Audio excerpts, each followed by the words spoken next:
Tuhan yang selalu baik. Yang percaya katakan amin. Iya, waktu lihat itu punya masalah, Tuhan tuh baik, memberi saya kekuatan gitu ya.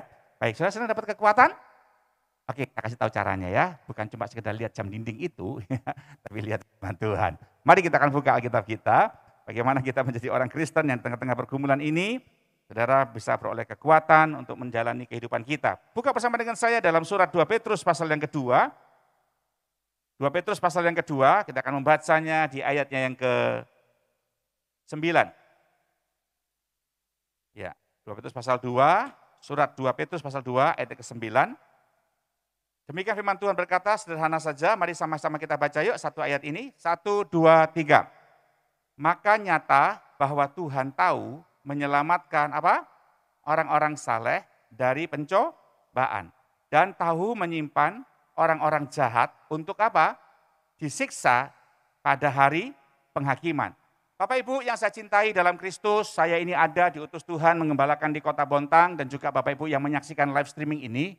Ingatlah bahwa kerinduan Tuhan untuk membuat Bapak Ibu sampai hari ini ada, itu sebagai sebuah masa persiapan. Masa persiapan apa? Lolos dari penghakiman, begitu. Karena setiap kita percayalah, ya akan berhadapan dengan tahta pengadilan Kristus, begitu.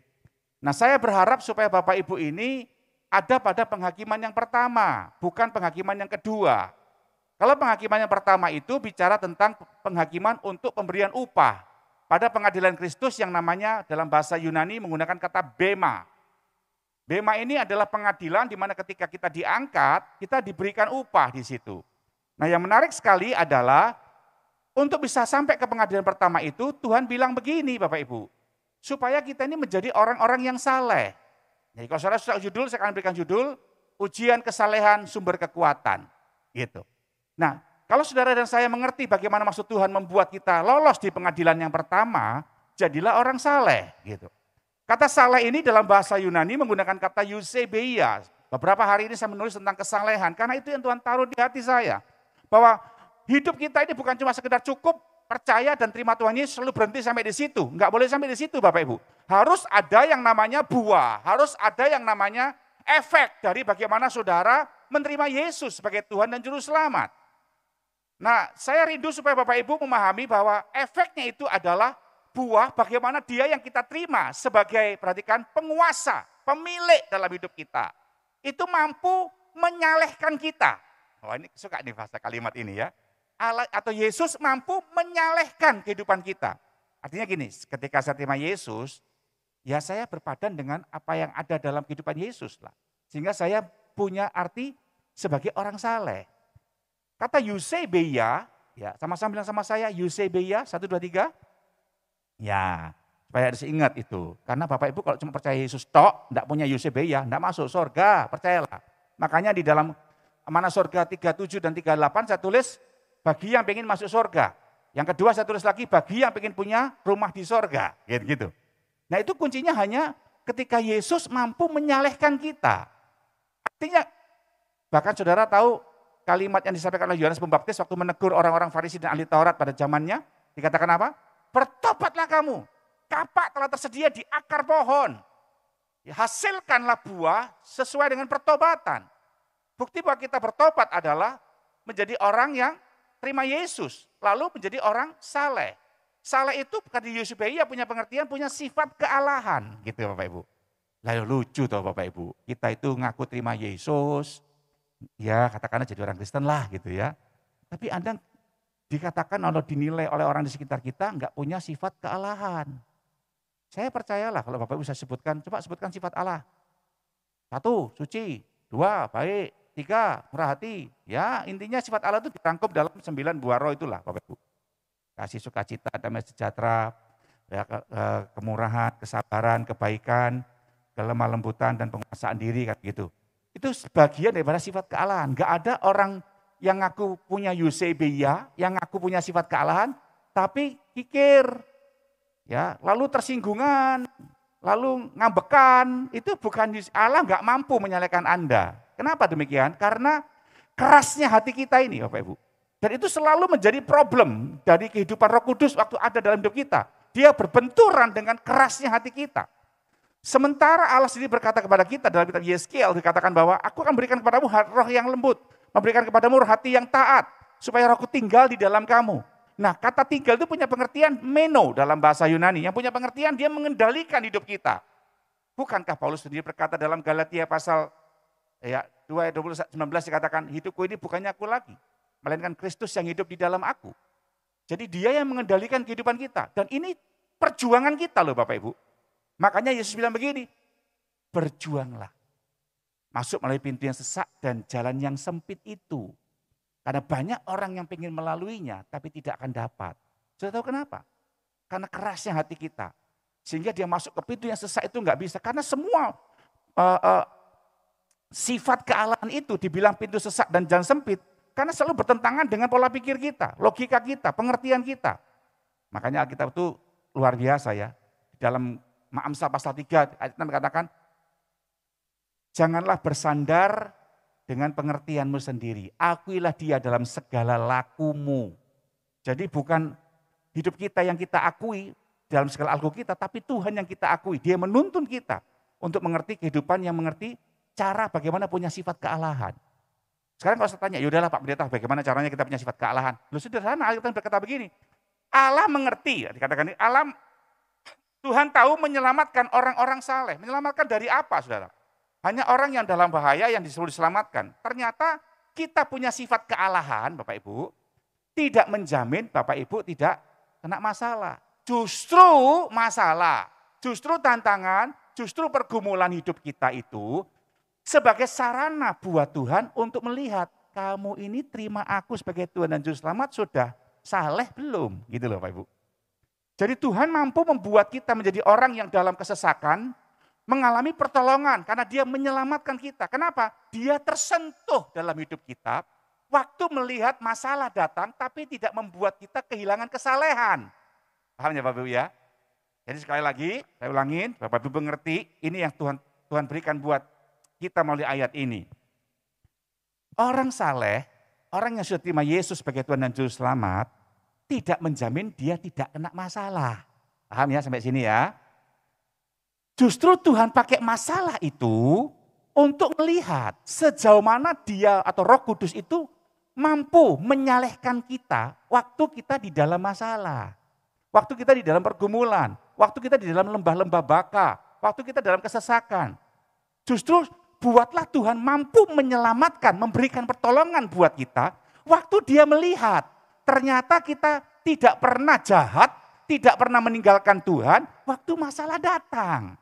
Itu bukti orang saleh. Dan orang seperti itu, dia tahu menyelamatkan orang-orang salehnya.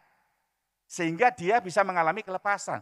Tapi kalau kita tawar hati, kita kemudian meninggalkan Tuhan, seperti istrinya Ayub yang berkata apa? Ngapain kau bertahan dalam kesalehanmu? Dia berpikir bahwa waktu dia menjadi saleh ikut Tuhan Yahweh, gitu ya, akan terhindar dari masalah. Gitu. Sehingga dia tawar hati, kutukin saja Tuhan Allahmu, lalu kamu mati. Artinya ya sudah nggak usah, sama saja kok Allah Yahweh, Allah Tuhan kita, ya sama dengan berhala-berhala yang lain gitu. Jadi dia suruh ngutukin Tuhan kita. Dan itu tidak dilakukan oleh Ayub. Jadi masalah justru membuat Ayub mampu ngebuktiin bahwa dia orang saleh. Dan kalau kita jahat, nah di sini kita berkatakan, nanti pada waktu hari penghakiman dia akan menghukum kita. Jadi kita itu sebetulnya digiring oleh Allah lewat ayat ini. Pilihanmu cuma dua. Ya, mau jadi orang saleh atau orang jahat.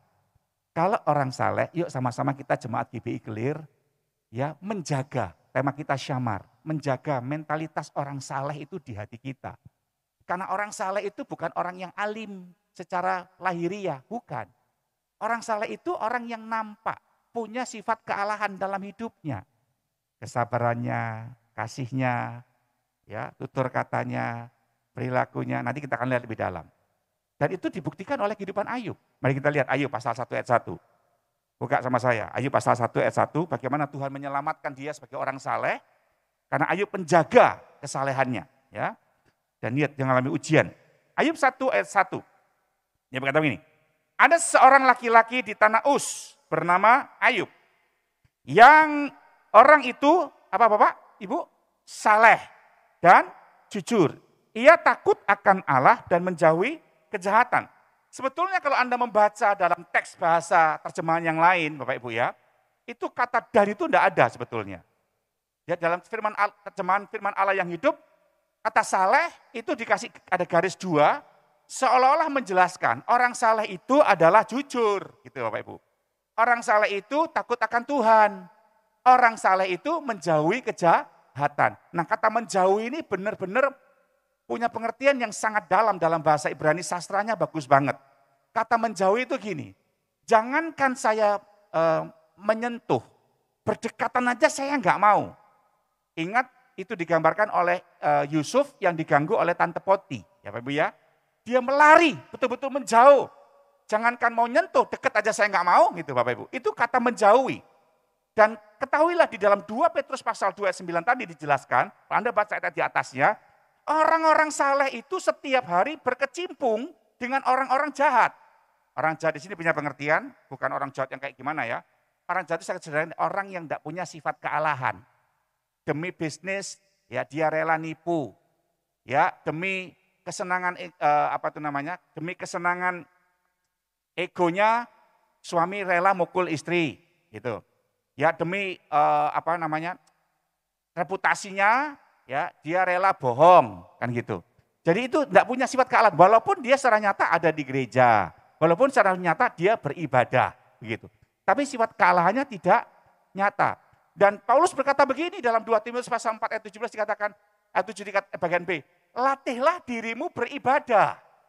Kata beribadah di situ bukan kebaktian seperti yang pernah jelaskan beberapa bulan yang lalu. Tapi latihlah dirimu menjadi saleh, itu katanya sama.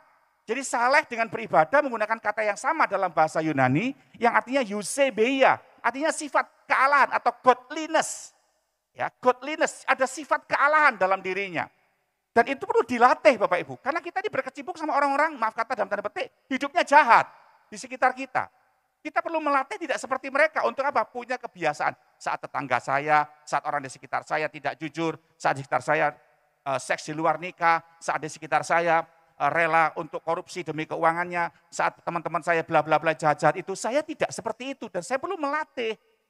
Nah, itu setiap hari latihannya Bapak Ibu, kata melatih itu menggunakan present tense. Present tense itu apa? Nanti tanya Pak Adi ya. Present tense. Jadi setiap hari perlu latihan. Ya, saya mau maaf kata lihat orang mau punya badan six pack. Ditawari obat, ini loh obat six pack. Ya, langsung makan langsung six pack, nggak akan pernah ada. Itu mesti dilatih, sit up lah, ya, lagi macam-macam lah. Itu di Play Store kan ada itu, bagaimana membuat six pack dalam waktu sekian lama. Nah, sekian lama itu kan butuh waktu, perlu dilatih. Dan itu bicara kehidupan kita. Karena kita melatih diri kita punya sifat kealahan itu nggak gampang Bapak Ibu. Kenapa nggak gampang? Selain kita berkecimpung dengan orang-orang jahat di sekitar kita, orang-orang yang suka berbuat jahat gitu ya, kita juga punya yang namanya ini, keakuan kita yang kita warisi dari kromosom, DNA orang tua kita. Dan itu membudaya dalam diri kita. Sehingga kita seringkali sulit sekali menggeser itu menjadikan Yesus menggantikannya, sulit banget. Sehingga kita hanya mau melakukan apa yang kita pandang baik menurut pikiran kita, itu yang namanya bersandar dengan pengertian sendiri. Dan Tuhan punya banyak cara, selagi masih ada waktunya menunggu penghakiman itu, dia punya banyak cara untuk membuat kita ini orang Kristen yang saleh. Ayo kalau saya mau tanya sama Bapak Ibu, berapa tahun Anda mendengar firman Tuhan? Sudahkah Roh Kudus itu memampukan Anda untuk melakukan firman Tuhan? Orang yang punya kemampuan untuk melakukan firman Tuhan, dialah orang yang sesungguhnya saleh di hadapan Tuhan.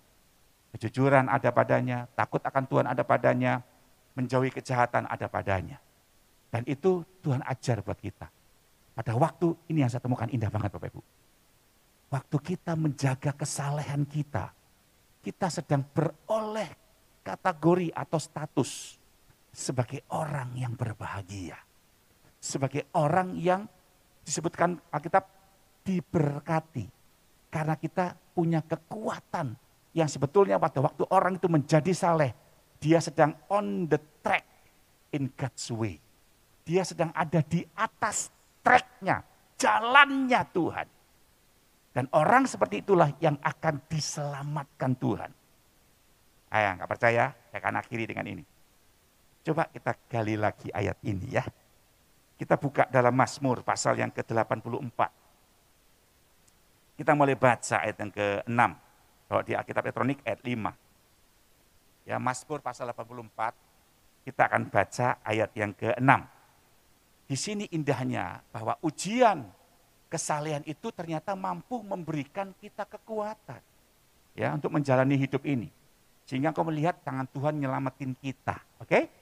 Firman Tuhan berkata begini, saya baca ayat yang pertama, Bapak Ibu ayat yang kedua, nanti ayat ketiga kita baca bareng-bareng ya, supaya Bapak Ibu nyimak, suasananya dingin, nanti takutnya ngantuk gitu ya. Firman Tuhan berkata begini, berbahagialah manusia yang kekuatannya di dalam Engkau, yang berhasrat mengadakan apa? Ziarah. Ayat 7, silakan, ayat 6.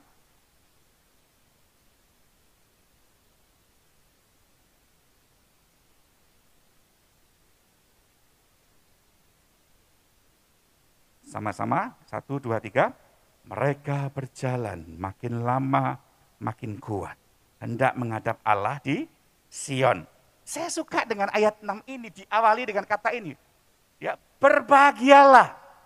Berbahagialah orang yang kekuatannya di dalam Engkau. Engkau ini Tuhan, Bapak Ibu. Dan saya menemukan satu hal yang indah, itu hanya bisa terjadi waktu kita itu punya hasrat. Wow, hasrat itu kalau saya bilang itu kemauan, punya tekad, punya kerinduan. Untuk apa? Mengadakan ziarah. Jadi kekuatan Tuhan akan diberikan kepada kita, orang-orang yang saleh, yang disebut akhirnya mendapatkan kebahagiaan, waktu kita ini punya hasrat buat ziarah. Nah, ziarah di sini bukan ziarah kita ke makam, ke kuburan, taman makam pahlawan, atau keluarga kita nyekar gitu ya. Papa saya dulu suka bilang gini waktu dia masih dalam keadaan sakit parah. Nanti kalau kamu nyekar papa, jangan pakai kembang ya katanya. Kalau kamu nanti ziarah ke makam papa, kalau papa mati, jangan pakai kembang ya. Jadi pakai apa pak? Pakai kerupuk katanya gitu. Ya, karena papa saya suka makan kerupuk. Gitu. Jadi kalau kita mau ziarah atau nyekar ke makamnya papa saya, mesti mama saya bawa kerupuk. Kenapa bawa kerupuk mah? Ini pesan almarhum papamu katanya. Jadi kerupuk banyak sekali. Ya enggak apa-apa itu saudara ya. Nah, yang menarik di sini ziarah itu begini Bapak Ibu. Ziarah itu dalam bahasa Ibrani menggunakan kata mezilot. Mezilot itu dari akar kata zalal. Apa artinya zalal? Zalal itu punya pengertian naik mendaki. Gitu.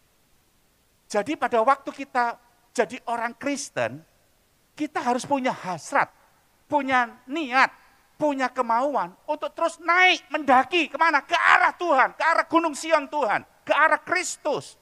Dan kata ziarah yang dibilang oleh pemazmur ini, atau kata mendaki atau naik ini bukan dia membayangkan seperti saudara, ya pasti saudara punya pengalaman untuk mendaki ya. Siapa di sini yang selama hidup tidak pernah ke gunung? Angkat tangan. Yang gunung itu kan mendaki ya. Kalau Anda angkat tangan berarti Anda bohong sama saya. Bohong, Anda sering kok lewat gunung menangis tuh. Kan gunung juga itu kan. Sekarang enak ada dipendekin, tapi zaman dulu itu kan susah gitu ya. Nah yang menarik sekali di sini adalah kata gunung yang dipakai untuk mendaki oleh peziarah ini adalah gunung batu pada zaman itu. Wih, saya pernah naik mata kabur gini Bapak Ibu, naik Gunung Sinai. Itu pertama dan yang terakhir, saya nggak mau naik lagi saudara, karena mata saya ini kan kabur. Naik Gunung Sinai itu gunung batu. Jadi kalau Anda nyanyi, bahwa Tuhan juga gunung batuku. Karena di daerah Israel, Mesir itu semuanya gunung batu, saudara. Terjal, perlu tenaga ekstra. Kalau kita jatuh di gunung yang di Indonesia kan banyak rumputnya gitu ya. Jatuh ngelundung masih enak, tapi kalau di sana, gunung batu Anda jatuh, ya sudah. Inna lillahi wa inna ilaihi raji'un, saudaraku. Dan itu perlu kekuatan, perlu ekstra tenaga. Saya digandeng sama Pak Michael, ya, suaminya Bu Winarti. Sebelah kiri saya anak pemuda saya Yohanes yang di Samarinda. Naik Gunung Sinai saudara, mata kabur gini. Subuh-subuh lagi jam 2 pagi. Karena dinginnya minta ampun. Itu mendaki perlu kekuatan ekstra. Dan orang Kristen yang mau punya kesalehan waktu dia terima Yesus sebagai Tuhan Juru Selamat. Ingatlah hidup kita ini enggak mudah. Hidup kita ini penuh dengan kesukaran. Ya, dan setiap kita akan diperhadapkan bagaimana punya niat nggak kamu ini ikut aku untuk mendaki ke arahku, kata Tuhan. Punya niat nggak?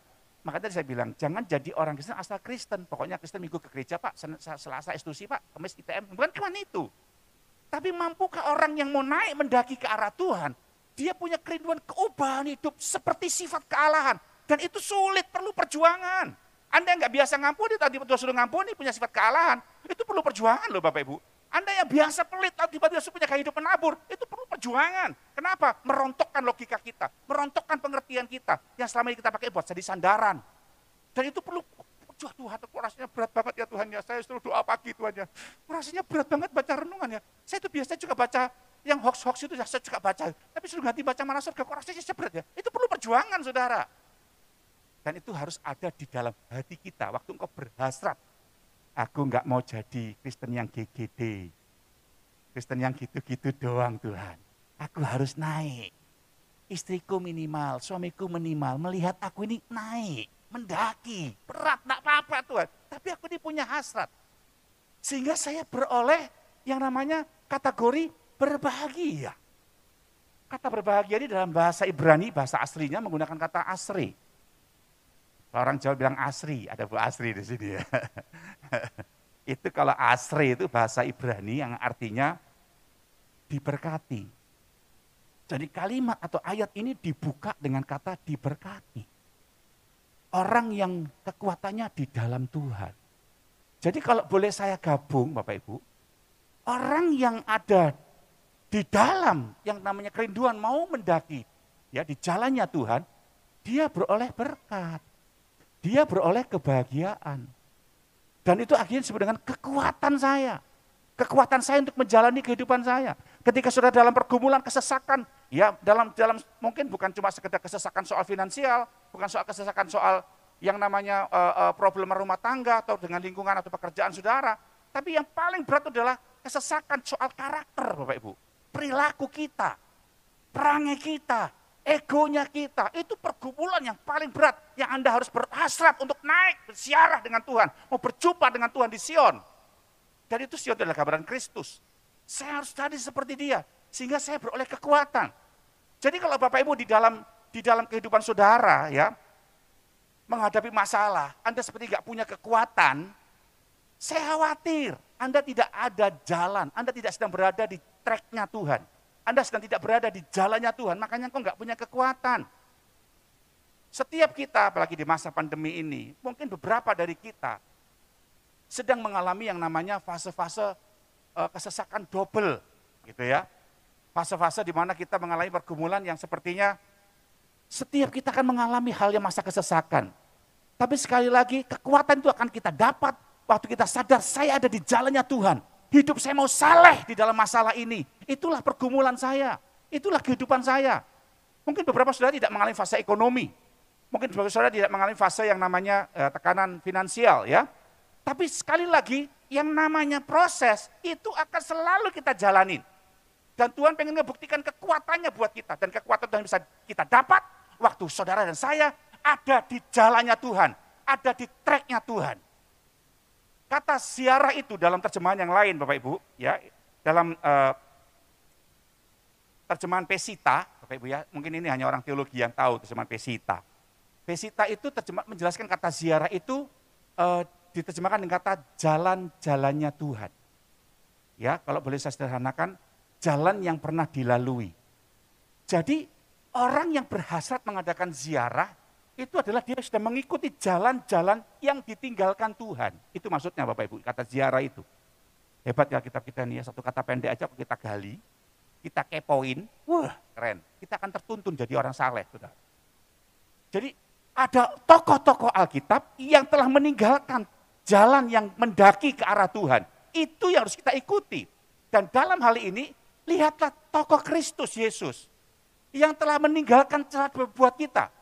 Itu makanya Yesus berkata begini, barang siapa mau mengikut aku, hebat ya kitab kita ya, sinkron lagi ya. Jadi kata ziarah ini sudah dibilang sama Yesus pada Lukas pasal 9:23. Barang siapa mau mengikut aku, ia harus menyangkal dirinya.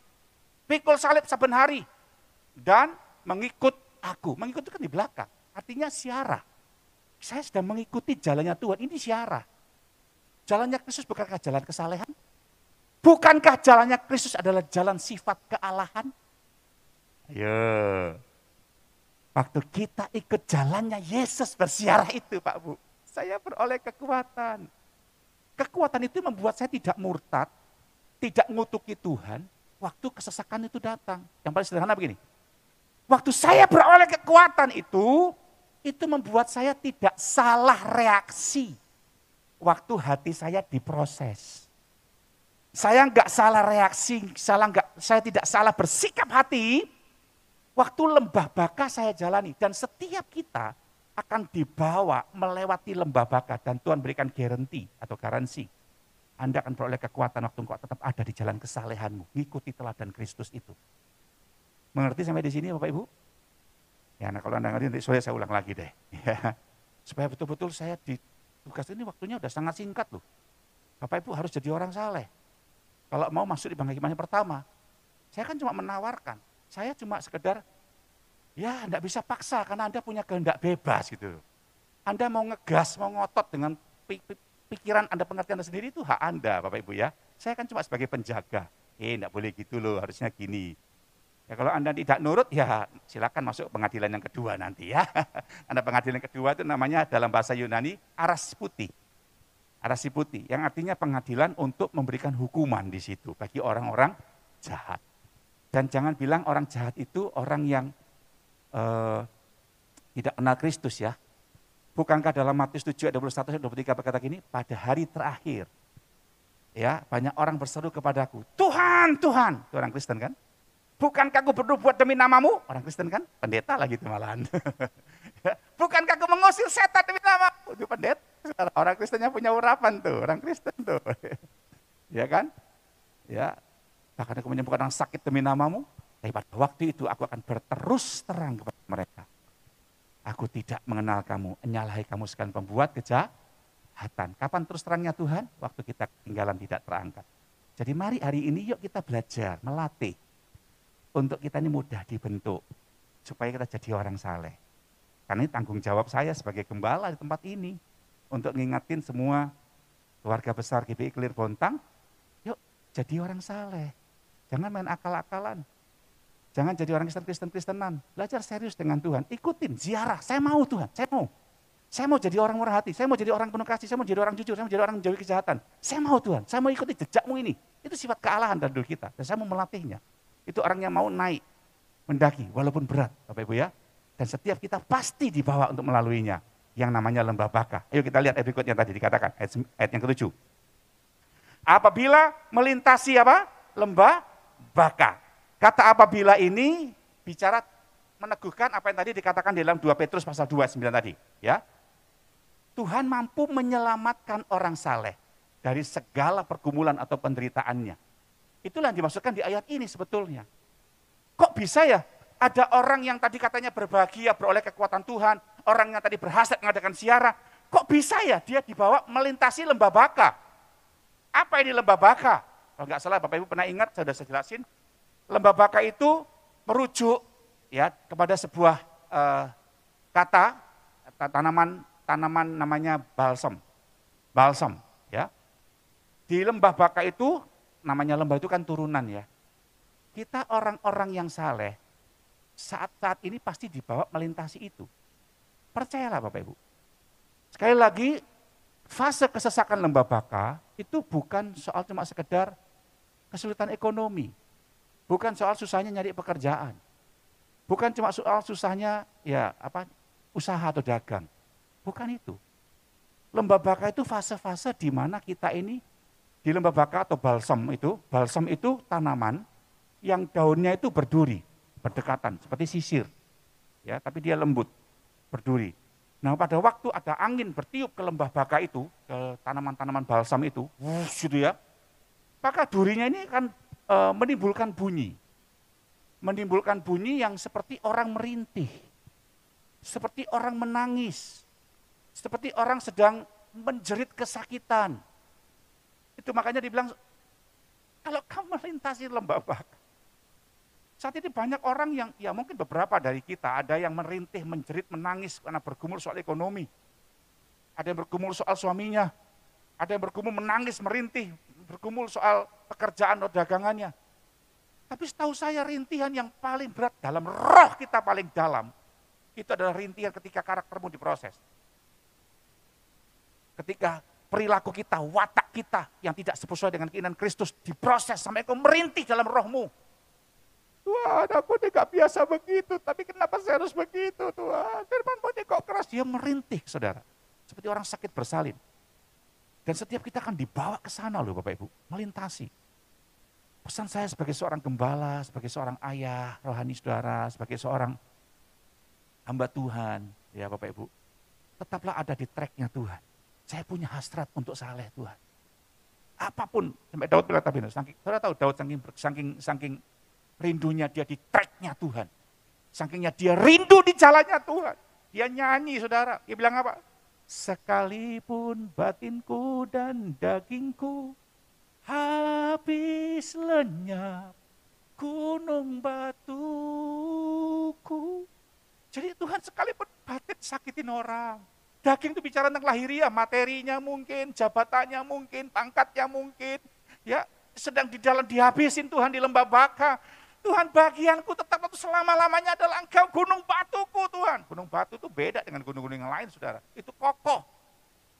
Kalau saya melewati pegunungan Sinai itu gunung batu semua saudara. Kokoh itu. Dihantam badai, dihantam petir ke apa, tak akan pernah beranjak.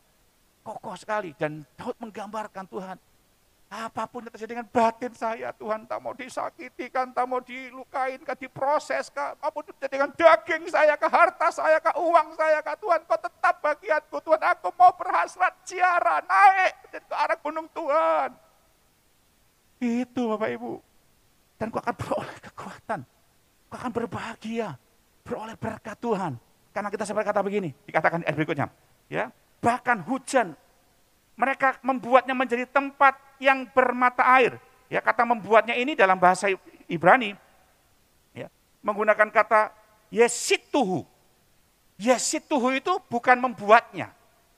Yesituhu punya pengertian dia mampu mengubah padang gurun yang gesang, yang penuh dengan tanaman-tanaman balsam tadi, itu bisa dirubah karena kekuatan Tuhan dalam hidupnya seperti tempat yang penuh dengan mata air. Dan itu bagian di mana kalau orang-orang Timur Tengah lihat mata air, itu sumber kehidupan mereka loh Bapak Ibu. Bukankah Yesus berkata kepada kita, kalau kamu minum air ini kamu akan haus lagi.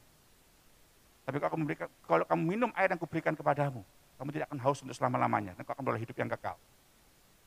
Mari Bapak Ibu ajarin, di setiap masalah yang kita hadapi, khususnya ujian karakter kita, Tuhan pakai daun balsam tadi, membuat Anda merintih. Membuat Anda mengerang, membuat Anda mungkin menangis, meratap. Entah soal ekonomi kah, entah soal rumah tangga kah, entah soal finansial atau terutama soal karakter. Yang terpenting semuanya itu adalah Tuhan, aku mau bilang Tuhan, Engkaulah bagianku. Dan di situ akan melihat bagaimana air hidup itu masuk dalam hidupmu. Dan kau bisa lihat mata air terpancar dalam hidup kita. Bukankah Yesus berkata, barang siapa percaya kepadaku, Matius 7 ayat 30 dikatakan, dalam hatinya akan memancar atau mengalir aliran-aliran air hidup. Inilah bukti ayat ini. Ayat kita itu hebat, Alkitab kita itu Bapak Ibu. Selalu sinkron, biarkan Alkitab itu menerjemahkan Alkitab itu sendiri. Dan kita yang harus mengkepoinya. Jangan kepoin yang lain melulu, kepoinlah Alkitab supaya hidup Anda berubah. Dan bagian itu yang Tuhan ngajarin kita untuk mengerti. Bagaimana hidup kita menjadi orang yang mengerti hatinya Tuhan. Saya berjalan dengan Tuhan, saya melihat terobosan yang terjadi.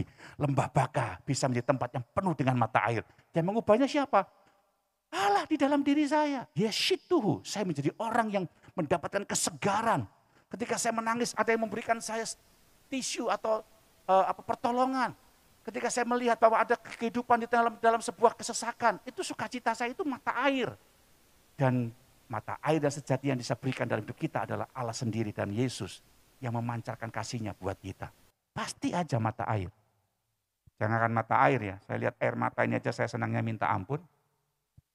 Di masa pandemi hal yang sederhana saya cuma bisa lihat Tuhan, salah satu bukti apa sih yang kau tunjukkan sama saya di masa pandemi? Tuhan tolong saya, menyertain saya. Di masa pandemi obat ini dari Amerika Bapak Ibu, ini enggak ada di Indonesia. Kemarin saya terima 1 dus lagi, Bapak Ibu. Banyak sekali, nggak tahu tuh berapa puluh botol saya terima itu. Dari orang-orang Amerika yang saya nggak kenal melalui salah seorang ibu di Surabaya, di Jakarta, mengirimkannya untuk saya. Saya melihat Tuhan, ini saya betul-betul mendapatkan sukacita mata air yang luar biasa ketika Tuhan memberikan pertolongannya buat kita. Ubahlah, yeshituhu. Tuhan, saya mau belajar menjadi orang yang memahami. Di tengah-tengah lembah baka, ada banyak orang yang merintih dan menangis. Tapi saya bisa melihat mata air di situ. Ada kekuatan Allah yang ada dalam saya waktu saya percaya kepada Yesus yang mampu mengubahkan hidup saya. Dan lihat kesimpulannya. Dia berkata begini. Ayat yang ke-8, ayat ke-7. Dikatakan di sana, mereka berjalan makin lama makin kuat. Hendak menghadap Allah di Sion. Ternyata saudara, biasanya orang yang makin lama makin jalan itu makin apa? Capek. Bahasa Ibrani bilang mata katongan. ya, saya capek, saya lelah.